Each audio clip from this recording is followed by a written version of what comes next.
Well, as you know, the big talk in the world right now is about employment. People losing jobs amidst the pandemic. We want to take a look at some of the statistics in regards to unemployment. If we may project that in a moment, we shall be taking a look at some of those statistics. What exactly is happening to unemployment? The number is 604.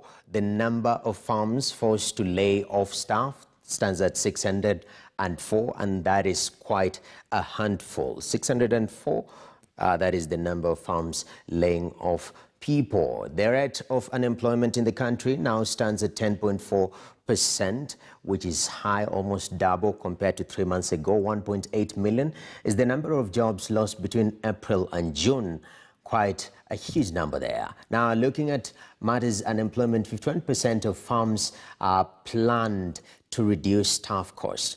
Looking at the bottom lines, 30% not planning to reduce staff costs and 19 were not sure, and this is to manage the ecosystem that the pandemic has brought forth. 27% of the firms actually were planning to reduce or freeze new recruitment, that is to keep recruitment on hold, and 21 were saying they were likely to reduce or delay wage increases and bonuses. These are the firms, the ecosystem they're operating in as we speak. 18.97%, these are the firms likely to cut staff development costs, and 13.33% likely to send staff on compulsory leave or holidays without pay.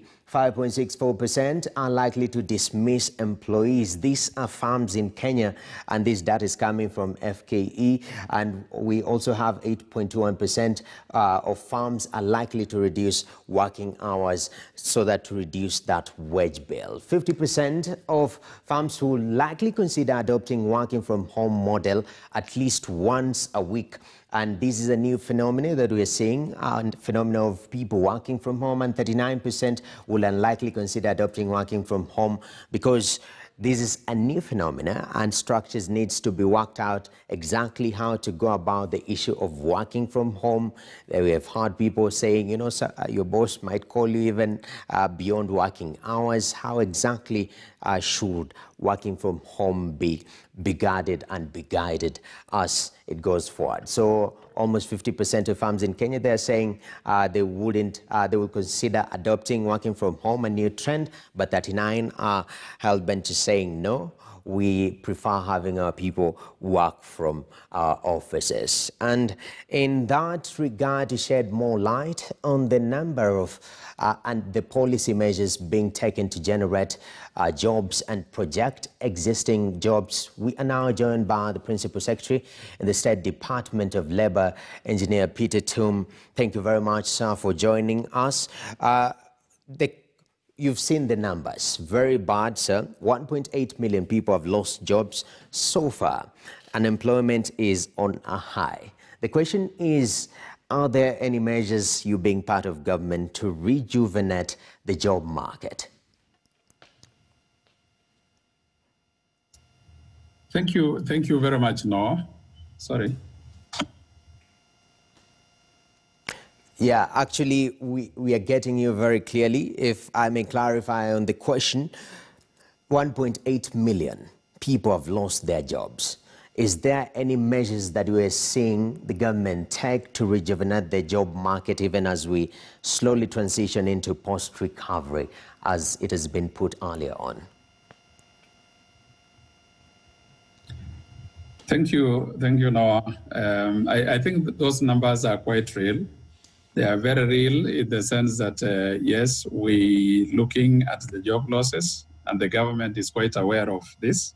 But what we should be able to be talking about is the fact that the government must ensure that there is job protection.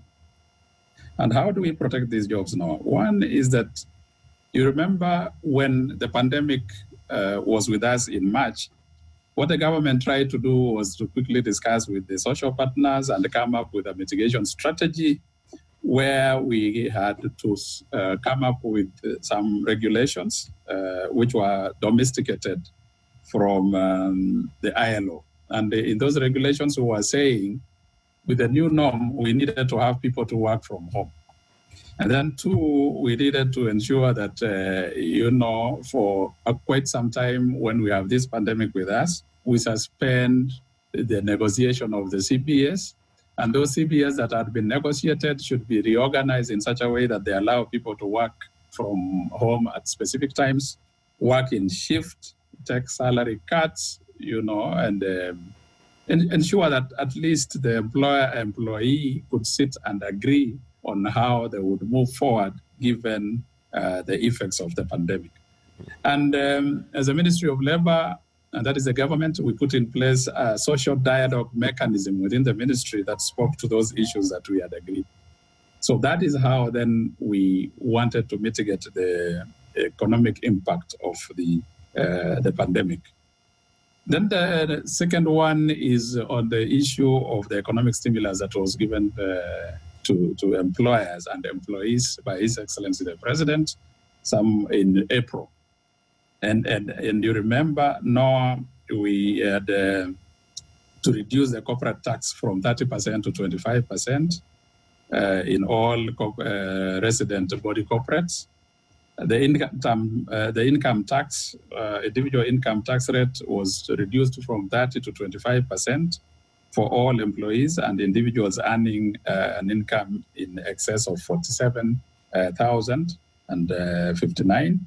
And then 100% tax relief for individuals earning 24,000 shillings per month.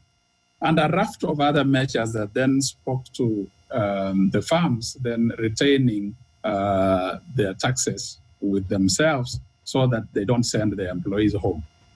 And the fact that those that were working and earning less than 24,000 also were left with some money for their disposable income. We reduced the VAT from 16 to 14 for consumers and individual businesses, and another very raft of measures that spoke to those that were then going to retain their workers. Okay. And then remember, sorry? Yeah, if I may just cut you short. Those raft of measures actually are announced by the president earlier on, and we have seen some of the impact coming down. But look at the formal and informal sector. The argument has been that majority of these measures, they are affecting the formal sector. Look at where majority of the people are employed in the informal sector. These are MSMEs, and majority of those businesses are going under. We don't know whether they will be able to bounce back post this COVID situation. Now, the question is, especially those who are in the informal sector as the Labour Ministry, what are you doing to make sure that at least they are also staying afloat, or there is hope for them too? No, what we did when we realized that the coronavirus the pandemic was going to be with us for quite some time, is that we looked at those job losses that were in the informal sector. And out of the informal sector employees, who are numbering around 15 million, we knew very well that they were going to lose, employment, because some of them were self-employed, some of them were doing small-scale businesses. And what we did is that we categorized those that were in the urban setups. And those ones were the hardest hit because they were paying for accommodation, they were buying food, they were doing all sorts of stuff to keep afloat. So as a government, we said, let us focus on these people so that we can be able to alleviate that problem. And what we did is that we identified through our Ngao mechanism, the national government mechanism, those that were hard hit. And you remember we were giving them a stipend of around 4,000 per month, just to keep them afloat as a stopgap measure that would then allow them, continue living as they strategize to see what they would, the kind of employment that they would be able to get into. So that vulnerability aspect was mitigated by that, by the amount of money that we are giving them every week, 1,000 per week. And then there are those that were in the rural area. Those ones we knew somehow they would be able to exist because if they are in the farms, they would be able to still get food. But those we focused on are those ones that were in the rural, the urban setups. And then even in the urban setups also, we had those ones that had been affected. And, through the Ministry of Interior, we identified the households that were having problems and we gave them a stipend. And then, Ministry of Labor and Social Protection also deals with the vulnerable group. That is the disabled and the rest of them. There is also a program within the ministry that targets that group, the people living with disability, and then the new vulnerables that were being now gotten as a result of the COVID-19. So when you look at it holistically, the government has put in place measures that would then speak to those that were seriously affected by the pandemic. And that is the 15 million that you are talking about that were really very much affected. All right. But then you should also be able to look at it from the point of view that we were, as we moved on cushioning those that were being affected, we were also quickly looking at ways of ensuring that those that were in the formal employment are kept afloat. And that is why we had the economic stimulus 1 that was given to us by the president, like I said, and the economic stimulus 2 that we all know, which included the Kazi Mtaani program and the rest of them.